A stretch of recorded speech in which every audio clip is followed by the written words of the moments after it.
Hello students, आप सभी का एक्सपर्ट डे चैनल में स्वागत है। हम डेफिनेट इंटीग्रेशन की डीपीपी के डाउट्स ले रहे थे, उसमें से problem number 1 to problem number 30 तक हमारे डाउट्स कंप्लीट हो चुके थे।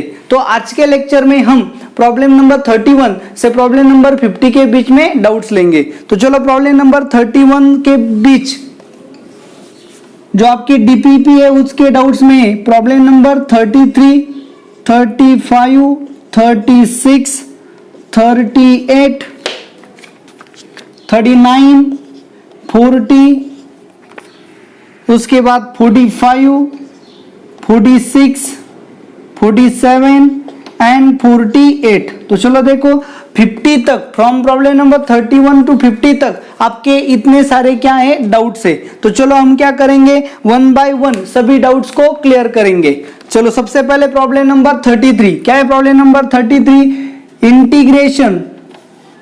Integration from 0 to 2 pi e raised to mod of sin x into cos of x divided by 1 plus e raised to tan x into dx। तो सबसे पहले हम क्या करेंगे, यहाँ पे प्रॉपर्टी का यूज करेंगे। Integration from 0 to 2a f of x dx, इसे हम कैसे लिखते हैं? Integration from 0 to a f of x dx minus integration from 0 to a f of 2a minus x dx। तो इस प्रॉपर्टी का हम यहाँ पे क्या करेंगे, यूज करेंगे। तो चलो देखो यहाँ पे यूज किया तो क्या मिलेगा, I is equal to integration from 0 to 2a था तो 0 to a 0 to a आएगा। सो 0 to 2 पाई का मतलब क्या आएगा, 0 to pi e raised to mod of sin of x into cos of x divided by 1 plus e raised to tan x into dx plus integration from 0 to पाई क्या आएगा अब, e raised to mod of sin of 2 pi minus x into cos of 2 pi minus x divided by 1 plus e raised to tan of 2 pi minus x into dx। तो चलो यहाँ पे formulation का use करेंगे हम। So I is equal to integration from 0 to pi. चलो देखो 0 to पाई में साइन एक्स, 0 to पाई मतलब क्या, first quadrant and second quadrant. First quadrant second quadrant दोनों में साइन एक्स क्या होता है, पॉजिटिव। तो e raise to mod sine x क्या आएगा, पॉजिटिव। तो यहाँ पे वैल्यू क्या आएगी, e raise to sine of x into cos of x upon 1 plus e raise to tan x into dx plus integration from 0 to pi. तो चलो देखो sine of 2 pi x minus क्या आएगा, mod of minus sine x. चलो देखो sine of 2 pi minus x मतलब क्या, minus sine x. तो लिमिट क्या है, 0 to पाई। सो मॉड क्या करेगा, माइनस का कन्वर्जन क्या करेगा, पॉजिटिव में। तो यहाँ पे क्या बचेगा, सिर्फ मॉड ऑफ साइन एक्स बचेगा। लेकिन लिमिट क्या है, 0 to पाई। 0 to पाई के बीच में साइन एक्स क्या है, पॉजिटिव। तो मॉड ऑफ साइन एक्स क्या बनेगा, so e raise to sine of x. चलो अच्छे से देखो, इसे समझो। Sine of 2 pi minus x मतलब साइन माइनस साइन एक्स। लेकिन लिमिट क्या है, 0 to पाई। 0 to पाई के बीच में साइन क्या होना चाहिए, पॉजिटिव। तो मॉड की वैल्यू क्या लेंगे, positive. Into cos of 2 pi minus x मतलब क्या आएगा, 2 पाई माइनस एक्स मतलब फोर्थ क्वाड्रेंट। फोर्थ क्वाड्रेंट में कॉस क्या होता है, पॉजिटिव। सो क्या आएगा, cos of x divided by e raise to 1 plus tan of 2 pi minus x मतलब 1 plus e raise to 2 pi minus x मतलब क्या आएगा, minus tan of x into dx. Okay चलो देखो यहाँ पे, अब यहाँ पे हम प्रॉपर्टी का यूज करेंगे। So I is equal to integration of 0 to pi. Property क्या यूज करेंगे, integration from 0 to a f of x dx is equal to integration from 0 to a f of a minus x dx। दोनों के valuations क्या होते हैं, same. इस property का use करेंगे इस इंटीग्रल में। तो यहाँ पे हमें क्या मिलेगा, चलो देखो e raise to sine of pi minus x मतलब क्या आएगा, sine x into cos of pi minus x मतलब minus cos x upon 1 plus e raise to tan pi minus x मतलब e raise to minus tan x dx plus integration from 0 to pi e raise to sine x into cos x upon 1 plus e raise to minus tan x dx. चलो देखो अब अच्छे से, दोनों के limits क्या है, सेम। डिनोमिनेटर भी क्या है, same. e raise to sin x, e raise to sin x भी क्या आएगा, common. So I is equal to integration from 0 to pi upon 1 plus e raise to minus tan x क्या आ गया common. Okay तो यहाँ पे क्या आएगा ई रेस टू साइन एक्स भी क्या आ गया कॉमन। यहाँ पे क्या आया माइनस कॉस एक्स प्लस यहाँ पे क्या आ गया cos x into d x. तो minus cos x plus cos x क्या होगा कैंसिल मतलब आएगा जीरो। जीरो इंटू समथिंग क्या होगा जीरो। तो इंटीग्रल की वैल्यू क्या आएगी जीरो। तो इस तरह से प्रॉब्लम नंबर 33 का आंसर क्या आ गया जीरो। तो आपका प्रॉब्लम नंबर 33 जो है वो यहाँ पे सॉल्व हो गया। ओके तो चलो देखो नेक्स्ट प्रॉब्लम को हम यहाँ पे स्टडी करेंगे।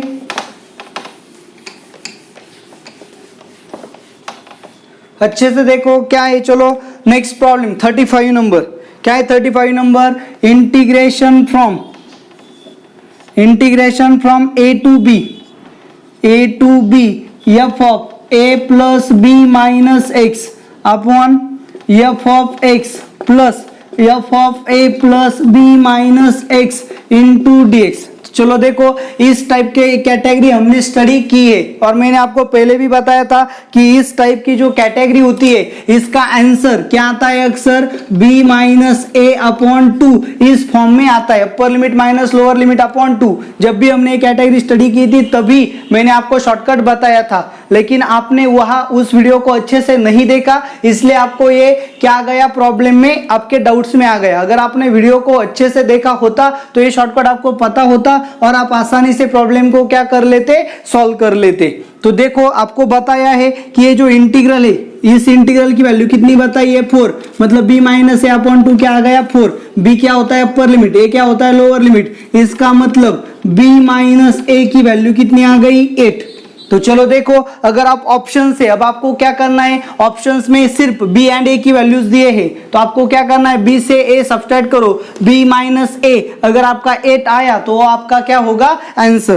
तो फर्स्ट ऑप्शन में देखो b की वैल्यू क्या है माइनस 10 माइनस 2 मतलब क्या आ गया माइनस 8। तो आपका ऑप्शन ए क्या हो गया रॉन्ग। ऑप्शन बी को देखो क्या है ऑप्शन बी b की वैल्यू है 18 माइनस a की वैल्यू क्या है 10 मतलब आ गया 8। तो आपका ऑप्शन बी करेक्ट होगा। सी में देखो a की वैल्यू आपको 8 दी है b की वैल्यू 0 दी है 0 माइनस 8 मतलब माइनस 8 आएगा तो रॉन्ग है। और डी को भी आप देख सकते हो a की वैल्यू 10 है b की वैल्यू 14 है दोनों का सब्ट्रैक्शन 4 आएगा। हमें क्या चाहिए था 8। तो चारों ऑप्शन में से सिर्फ ऑप्शन बी ही क्या देता है करेक्ट इंफॉर्मेशन देता है। तो 35 भी आपका सॉल्व हो गया आंसर आएगा बी। चलो देखो 38 में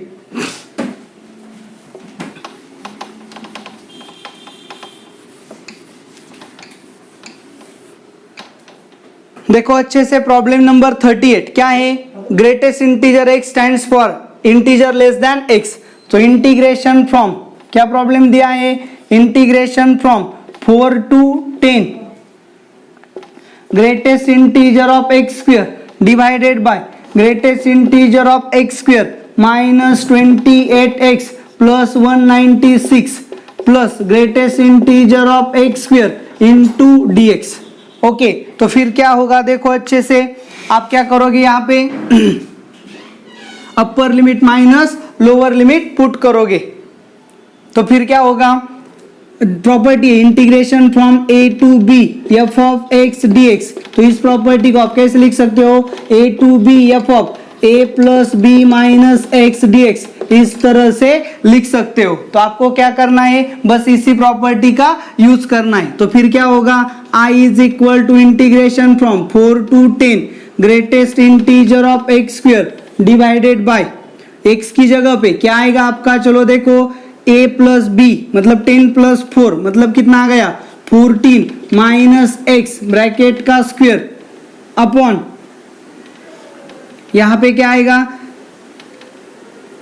x square minus 28x plus 196 x की जगह पे क्या आएगा 14 माइनस एक्स ब्रैकेट का square minus 28 into 14 minus x plus 196।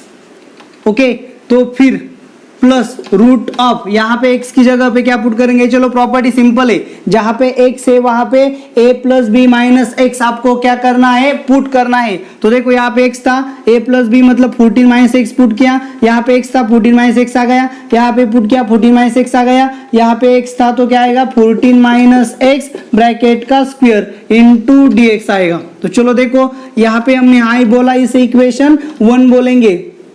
फिर से i इज इक्वल टू क्या होगा, फिर 4 to 10, इसे सॉल्व करेंगे तो क्या मिलेगा, x square minus 28x plus 196 divided by, तो इसे सॉल्व करेंगे तो सिर्फ क्या बचेगा, एक्स स्क्वायर प्लस इसे सॉल्व करेंगे तो क्या मिलेगा, x square minus 28x plus 196 into dx। तो चलो इसे हम क्या बोलेंगे, इक्वेशन 2 बोलेंगे। इक्वेशन 1 का डिनोमिनेटर, इक्वेशन 2 का डिनोमिनेटर दोनों क्या है, सेम, तो न्यूमरेटर की क्या होगी, एडिशन, तो दोनों की एडिशन ली तो i प्लस आई क्या मिलेगा, 2i इज इक्वल टू, ये दोनों क्या होगा, integration of 4 to 10 x square in plus x square minus 28x plus 196 divided by x square plus x square minus 28x plus 196, तो ये दोनों कैंसिल होंगे तो क्या मिलेगा, 1 का इंटीग्रेशन क्या होगा, x, देयरफॉर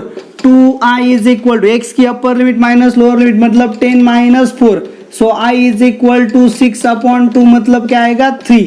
तो प्रॉब्लम नंबर 38 भी क्या था, प्रॉपर्टी पे बेस्ड था। कौन सी प्रॉपर्टी है, f of a plus f of x integration from a to b f of x dx is equal to integration from a to b f of a plus b minus x dx। तो 38 का जो problem है वो भी आपका क्या हो गया, सॉल्व हो गया।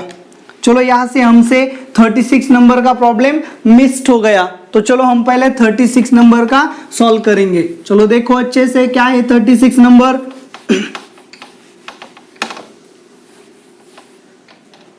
36 नंबर क्या है, if f and g are two continuous functions, आपको क्या दिया है, f and g two continuous functions दिए हैं, being even and odd respectively, इसका मतलब आपको क्या दिया है, f फंक्शन जो है वो आपका इवन फंक्शन है एंड g फंक्शन जो है वो आपका ऑड फंक्शन है। तो डेफिनेशन का यूज किया तो f of minus x is equal to f of x आएगा क्योंकि ये इवन है, and g of minus x is equal to minus g of x आएगा क्योंकि ये ऑड फंक्शन है। तो फिर आपको क्या बताया है, then integration from minus a to a, integration from minus a to a f of x d x,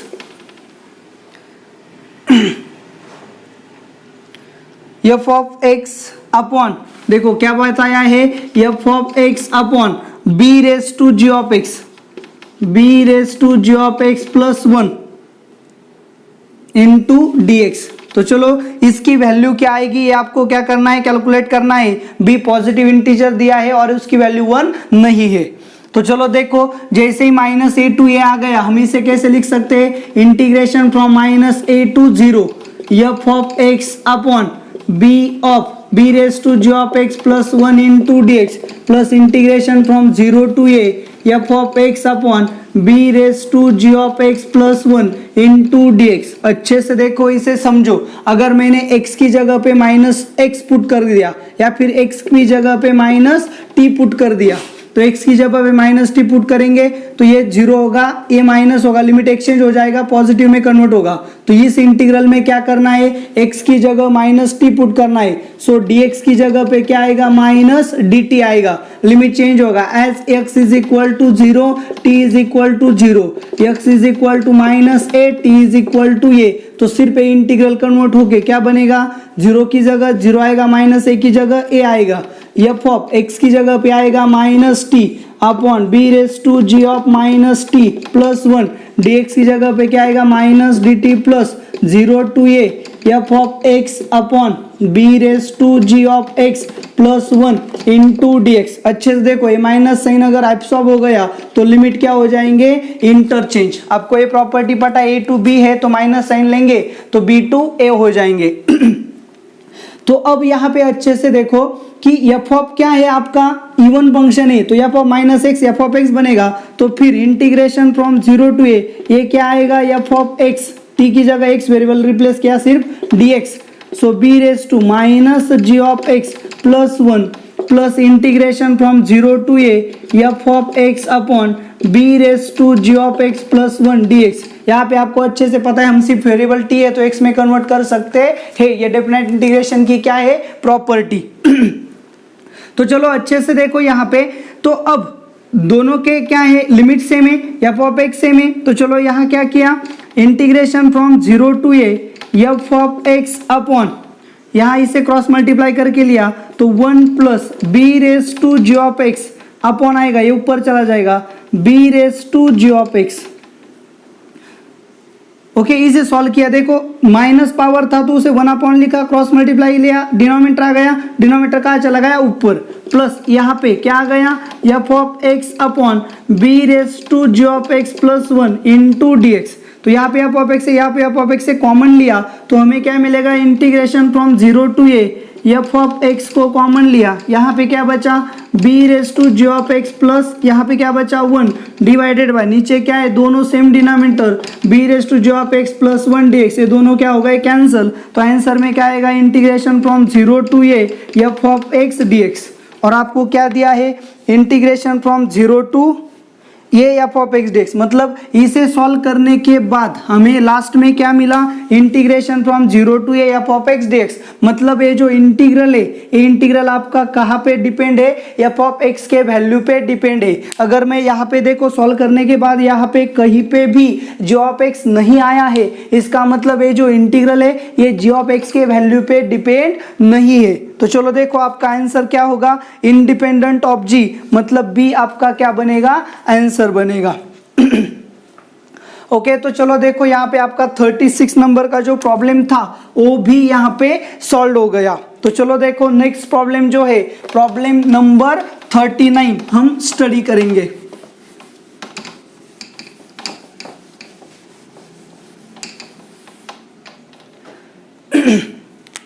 तो चलो देखो प्रॉब्लम नंबर 39 क्या है, for x greater than 0 f of x is equal to integration from 1 to x ln of t divided by 1 plus t into d t. आपको क्या करना है, f of e plus f of 1 upon e की value क्या करनी है, find करनी है। सिंपल सी बात है, एफ ऑफ एक्स है तो x की जगह पे आप 1 अपॉन एक्स रिप्लेस करो। चलो क्या मिलता है, एफ ऑफ 1 अपॉन एक्स, यहाँ पे x की जगह 1 अपॉन एक्स रिप्लेस किया, यहाँ पे भी वही करना पड़ेगा। Integration from 1 to 1 upon x ln of t upon 1 plus t into d t. तो यहाँ पे देखो क्या करेंगे, put t is equal to 1 upon m. चलो t की जगह पे हमने क्या किया, 1 अपॉन यम पुट किया। अच्छे से देखो, अच्छे से समझो।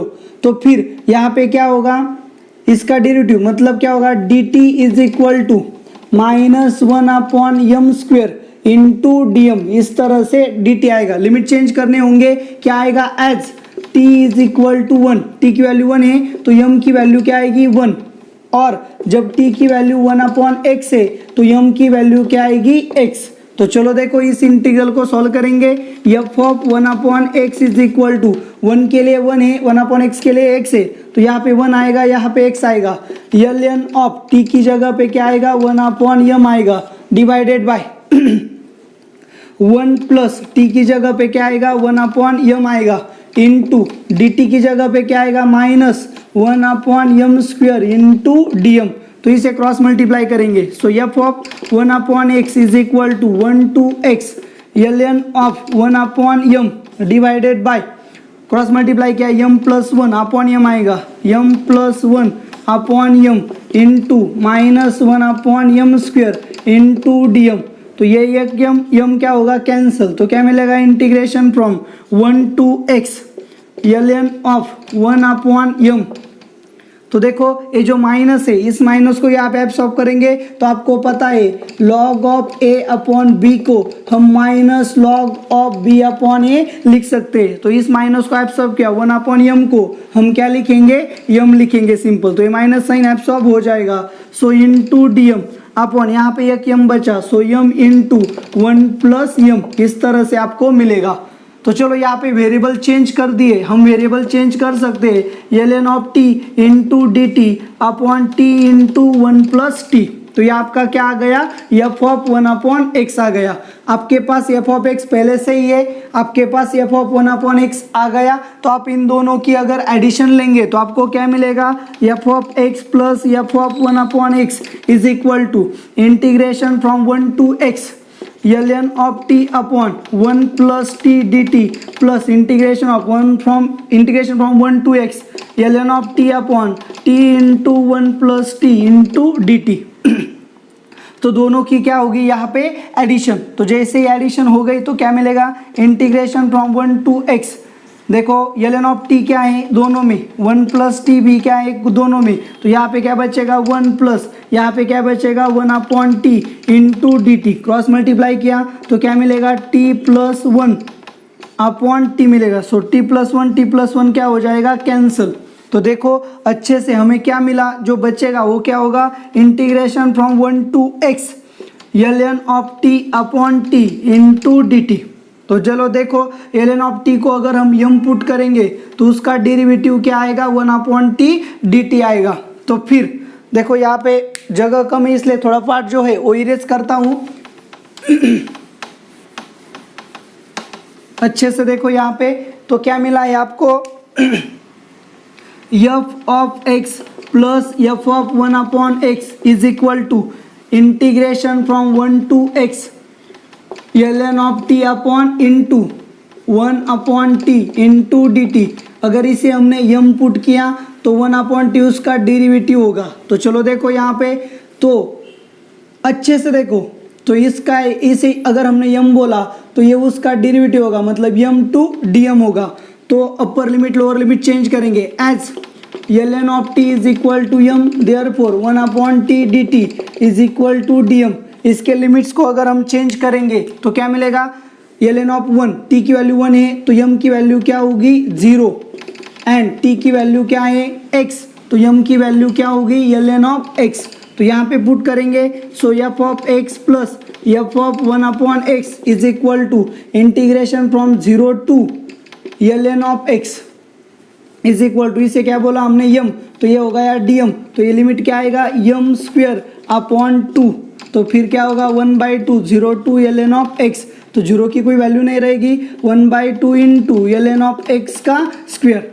तो अब आपको क्या करना है, फाइंड करना है f of e plus 1 upon e. तो यहाँ पे x की जगह पे ई पुट किया तो f of e plus f of 1 upon e is equal to 1/2 ln of e का स्क्वेयर। ln ऑफ ई मतलब क्या होता है 1, ln ऑफ ई का स्क्वायर मतलब 1 का स्क्वायर, मतलब क्या आएगा 1/2। तो इसका मतलब 39 का जो आंसर है वो क्या होगा 1/2 होगा। तो इस तरह से प्रॉब्लम नंबर 39 भी आपका सॉल्व हो गया। ओके, तो देखो नेक्स्ट प्रॉब्लम जो है प्रॉब्लम नंबर 40 क्या है, let f be a function and let I1 is equal to, I1 आपको दिया है, क्या दिया है I1 is equal to integration from 1 minus k to k x into f of x into 1 minus x into d x. तो चलो देखो यहाँ पे हम क्या करेंगे, प्रॉपर्टी का यूज करेंगे। I2 भी आपको दिया है, I2 is equal to integration from 1 minus k to k f of x into 1 minus x d x. तो इस तरह से आपको क्या दिया है, फंक्शन दिया है। तो चलो यहाँ पे हम क्या करेंगे, I2 में प्रॉपर्टी का यूज करेंगे। प्रॉपर्टी आपको अच्छे से पता है, integration from a to b f of x dx is equal to integration from a to b f of a plus b minus x dx। तो जहां जहां पे x है वहां पे a plus b minus x हमें put करना है। तो यहाँ पे a क्या है 1 माइनस k, b क्या है k, so a plus b क्या आएगा आपका 1 माइनस के प्लस के, दोनों क्या होगा कैंसर, मतलब क्या आएगा 1। तो इसका मतलब ए प्लस बी माइनस एक्स आपका क्या होगा 1 माइनस एक्स होगा। इसका मतलब जहां जहां पे x है वहां पे हमें 1 माइनस एक्स पुट करना होगा I2 में। तो फिर प्रॉपर्टी का यूज करने के बाद I2 क्या मिलेगा, integration of 1 minus k to k f of x की जगह पे क्या आएगा 1 minus x in bracket 1 1 minus x की जगह पे क्या आएगा 1 माइनस एक्स dx। तो अच्छे से देखो यहाँ पे क्या होगा integration of 1 minus k to k f of 1 minus x into 1 minus 1 cancel होगा, माइनस माइनस क्या मिलेगा x इंटू dx मिलेगा। तो चलो I2 में पुटिंग के बाद भी हमें क्या मिला, वही फंक्शन मिला। तो सेम पुटिंग हम क्या करेंगे यहाँ पे I1 में करेंगे। I2 में करने से हमें कुछ आउटपुट नहीं मिला, I1 में करेंगे तो क्या मिलेगा I1 is equal to 1 minus k to k, x की जगह पे क्या आएगा 1 minus x into f of, अभी हमने देखा x इंटू 1 माइनस एक्स में पुटिंग करने के बाद क्या मिलता है, वही मिलता है। तो चलो इसे डायरेक्टली लिखेंगे फिर x into 1 minus x into dx। तो ये मैंने डायरेक्टली लिखा है क्योंकि पहले मैंने I2 में पुटिंग करके देखी थी। तो अब देखो यहाँ पे मल्टीप्लाई करेंगे, so integration of 1 minus k to के 1 इंटू दिस मतलब F of x into 1 minus x dx minus x into this integration of 1 minus k to के x into f of x into 1 minus x dx। पहले 1 से इसे multiply किया, फिर x से इसे मल्टीप्लाई किया, सेपरेट पुट किया। तो इसे अगर आप देखोगे तो ये फिर से आपको क्या मिला I1 मिला, और ये आपका क्या है I2। Therefore I1 is equal to I2 minus I1, ये आके प्लस होगा, सो 2I1 is equal to I2, ये वहां जाके डिवाइड होगा, ये वहां आके डिवाइड होगा, so I1 upon I2 is equal to 1/2।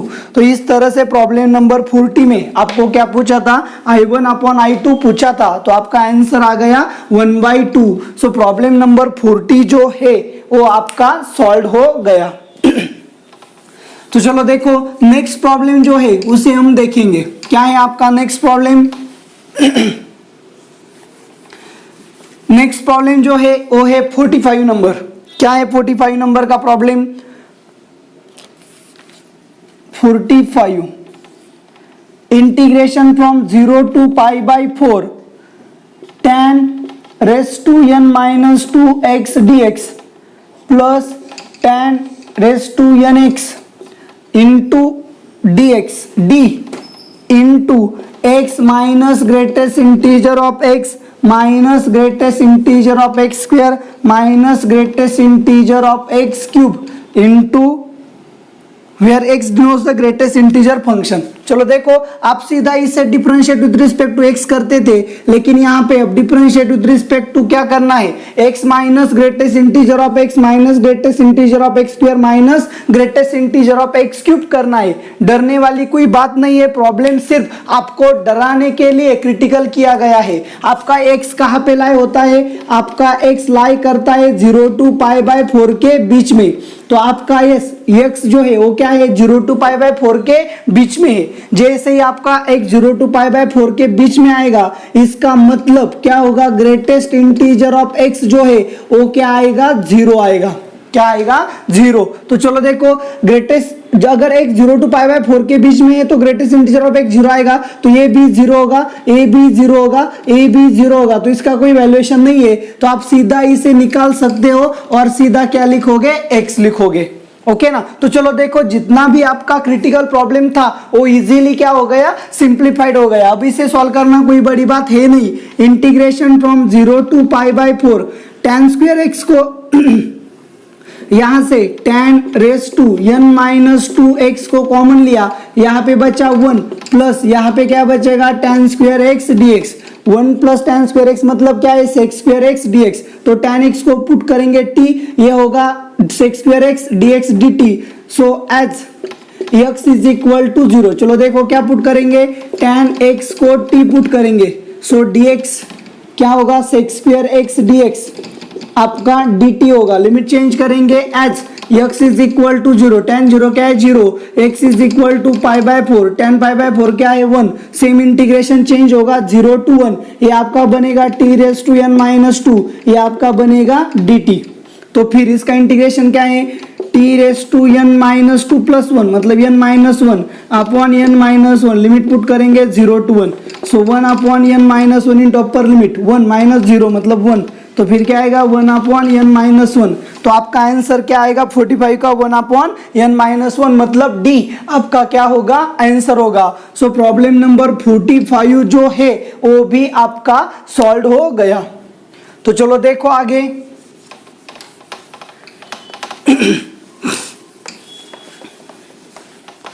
45 जैसे ही आपने सॉल्व कर लिया तो अब आप क्या करोगे, 46 को देखोगे। चलो देखो अच्छे से, प्रॉब्लम नंबर 46 क्या है, integration of -10 to 1 mod of 2 into greatest integer of x upon 3x minus greatest integer of x।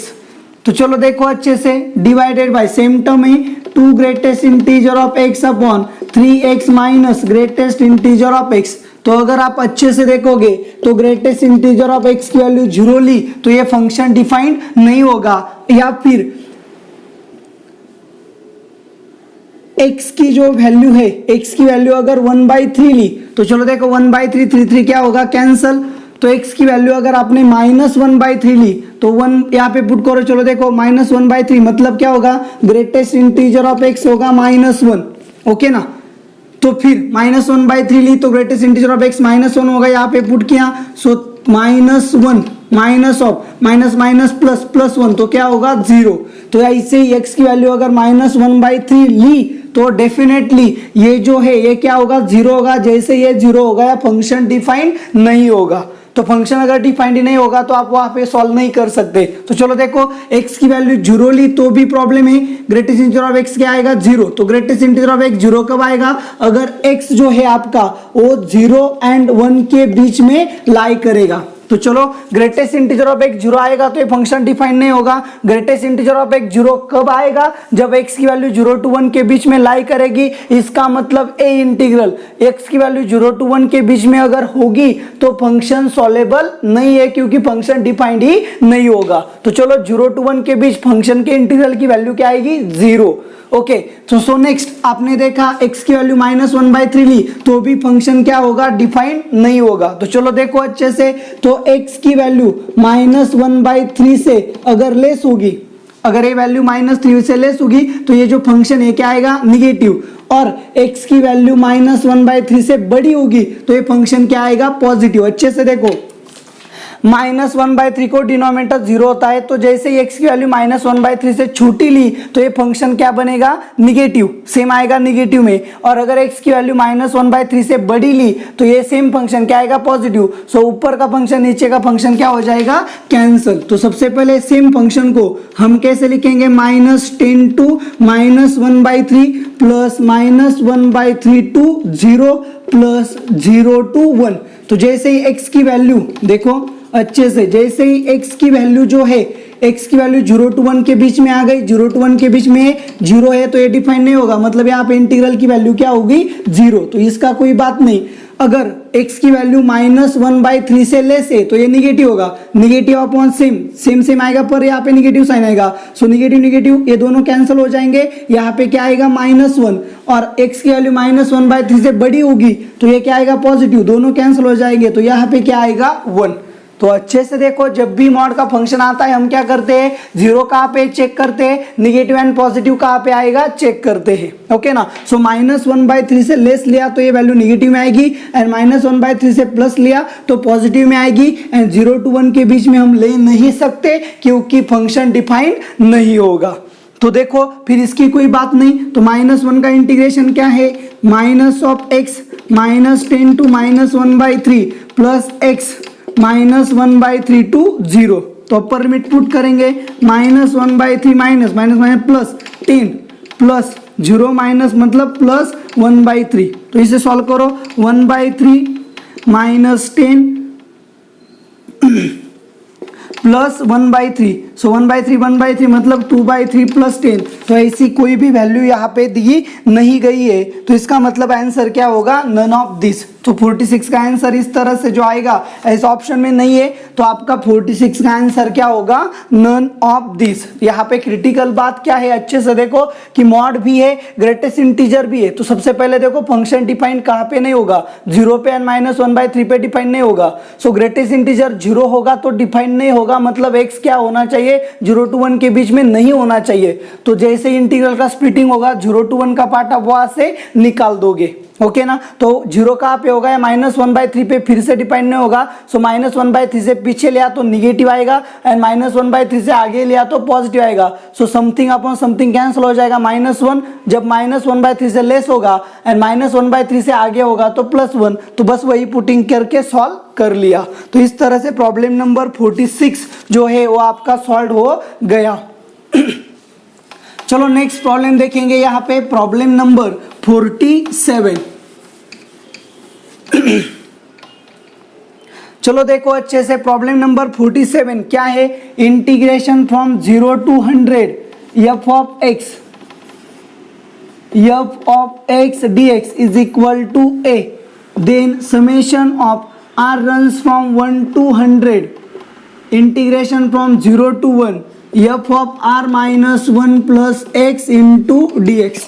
तो चलो r की वैल्यू 1 पुट करेंगे तो क्या मिलेगा, यहाँ पे इंटीग्रेशन ऑफ 0 to 1, r की वैल्यू 1 पुट करेंगे, 1 - 1 मतलब 0, तो क्या मिलेगा f of x dx plus integration from 0 to 1, r की वैल्यू क्या पुट करेंगे, यहाँ पे देखो 2 पुट करेंगे, 2 - 1 मतलब f of 1 plus x dx plus r की वैल्यू 3 पुट करेंगे, 3 - 1 मतलब 2, 0 to 1 f of 2 plus x dx। तो सिंपल सी बात है, plus and so on up to f of 100 - 1 मतलब f of 99 plus x into dx, integration from 0 to 1। चलो देखो कोई भी एक इंटीग्रल लेके सॉल्व करेंगे, बाकी को रैंडमली कन्वर्ट करेंगे। कैसे करेंगे, चलो देखो यहाँ पे integration from 0 to 1 f of 2 plus x dx को, यहाँ पे हम x plus 2 को क्या पुट करेंगे, t, सो dx की वैल्यू क्या आएगी, dt। अब लिमिट चेंज करेंगे, as x is equal to 0, x की वैल्यू 0 पुट की, t की वैल्यू क्या आएगी 2 एंड x की वैल्यू 1 पुट की, t की वैल्यू क्या आएगी 3। तो ये जो इंटीग्रल है, तो ये इंटीग्रल कैसे चेंज होगा, 0 की जगह के 2 2 2 3 आएगा, 2 प्लस एक्स की जगह क्या आएगा, f ऑफ t dt। तो अगर यहाँ पे x लिया, यहाँ पे x लिया, तो चलो देखो integration of f of 2 plus x क्या हो गया, 2 2 3 f ऑफ x dx। तो ये क्या होगा 1 2 2, देखो ये क्या 0 to 1 था तो 2 to 3 हो गया, तो ये क्या होगा 1 प्लस एक्स है मतलब 1 to 2 होगा।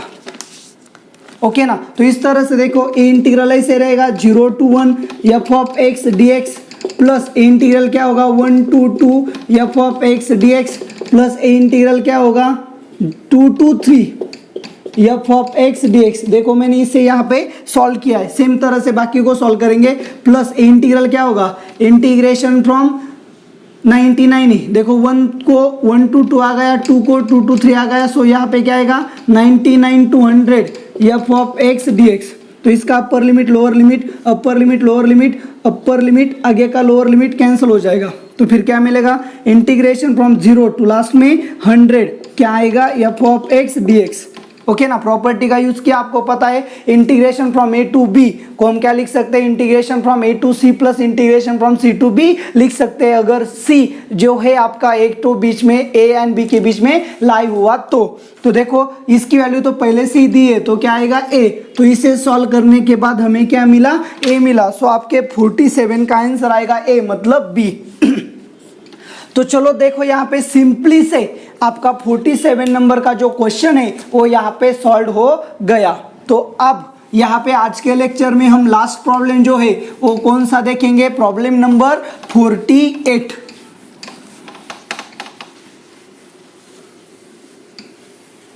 ओके तो चलो देखो प्रॉब्लम नंबर 48 जो है वो क्या है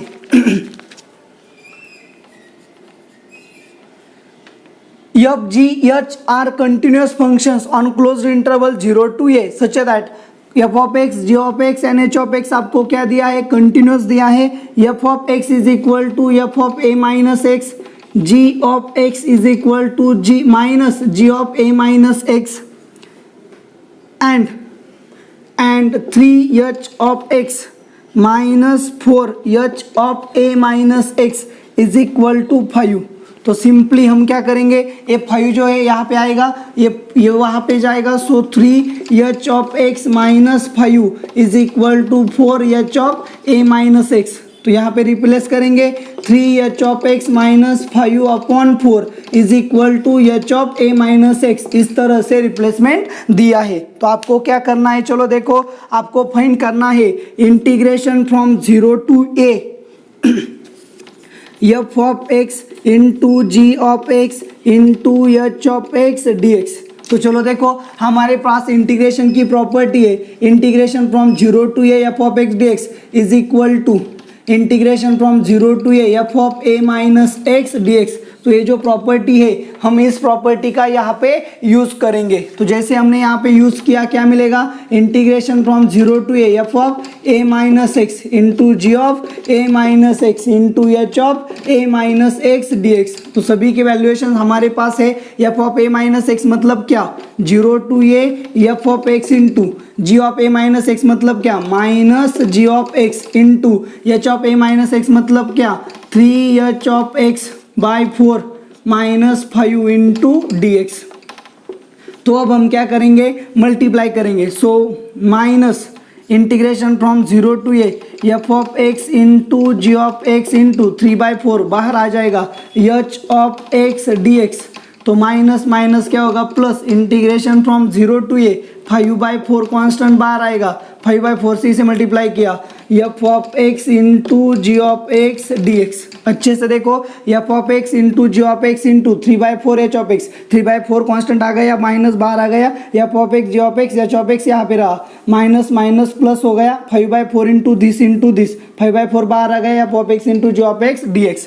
तो देखो यहाँ पे क्या है, f of x g of x h of x। तो अगर इसे हमने क्या बोला i, तो ये क्या होगा i, तो ये भी क्या होगा i। So i is equal to minus 3/4 i plus 5/4। यहाँ पे फिर से प्रॉपर्टी का, सेम प्रॉपर्टी का यूज करेंगे, 0 to a f of a minus x into g of a minus x dx।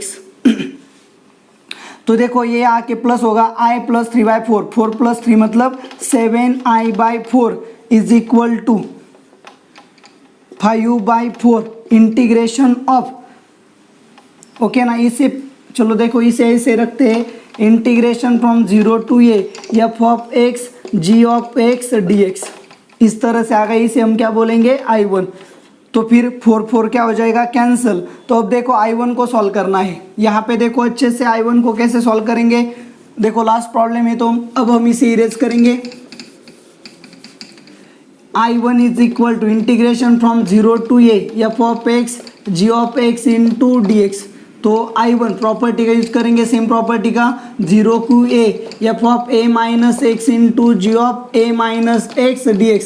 ये सेम रिप्लेसमेंट कर देंगे। So i1 integration of 0 to a f of x into minus g of x dx। माइनस यहाँ पे आ गया, i1 is equal to minus integration of 0 to a f of x into g of x dx। तो i1 से start किया था, फिर से i1 मिला। So i1 is equal to minus i1, इसका मतलब i1 इज इक्वल टू 0। तो i1 की वैल्यू 0 पुट करेंगे तो ये सभी क्या आएगा, 0। इसका मतलब i की वैल्यू 0 आएगी, मतलब इस इंटीग्रल की वैल्यू क्या आएगी, 0 आएगी। तो इस तरह से प्रॉब्लम नंबर 48 जो है वो भी यहाँ पे आपका सॉल्व हो गया। तो चलो देखो अच्छे से, तो प्रॉब्लम को किस तरह से टैकल करना है ये मैंने आपको यहाँ पे बताया। तो ये वीडियो आपको कैसा लगा आप मुझे कमेंट करके ज़रूर बताएं। अगर आपको वीडियो पसंद आया है तो इसे लाइक करना बिल्कुल भी ना भूलें, और आपने अभी तक अगर चैनल को सब्सक्राइब नहीं किया है तो सबसे पहले चैनल को सब्सक्राइब करें। Thank you very much.